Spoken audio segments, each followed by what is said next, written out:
This stadium in Beijing has been turned into a makeshift fever clinic, as authorities in China reported 5 more deaths. It is one of hundreds of similar centers that are being added to major cities. Efforts to expand intensive care units and build these clinics are ramping up across the country in a desperate bid to prevent the wider spread of contagious disease in hospitals. Mounting signs the virus is battering China's fragile health system. China this month began dismantling its stringent zero-COVID regime of lockdowns and testing after protests against curbs. Now, as the virus sweeps through a country of 1.4 billion people who lack natural immunity, having been shielded for so long, there is growing concern about possible deaths, virus mutations, and the impact on the economy and trade. Xu Wenbo, an official with the Chinese Center for Disease Control and Prevention, told reporters new mutations would occur, but played down concerns.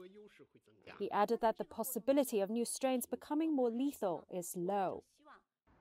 International concern is also growing over Beijing's surprise decision to let the virus run free.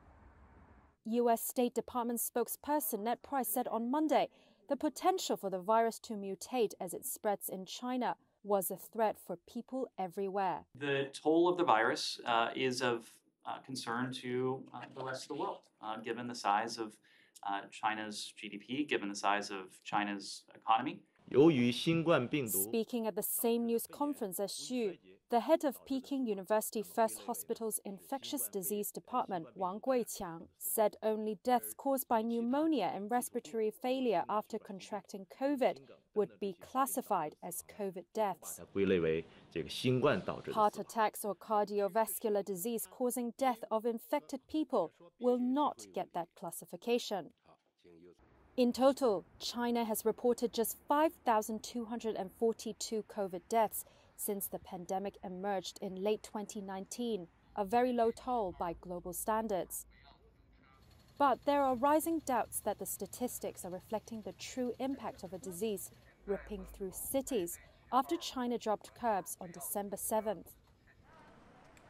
Since then, some hospitals have become inundated, pharmacies emptied of medicines.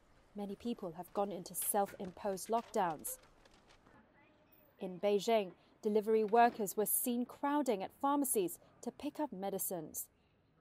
Some health experts estimate 60% of people in China, equivalent to 10% of the world's population, could be infected over the coming months, and that more than 2 million could die.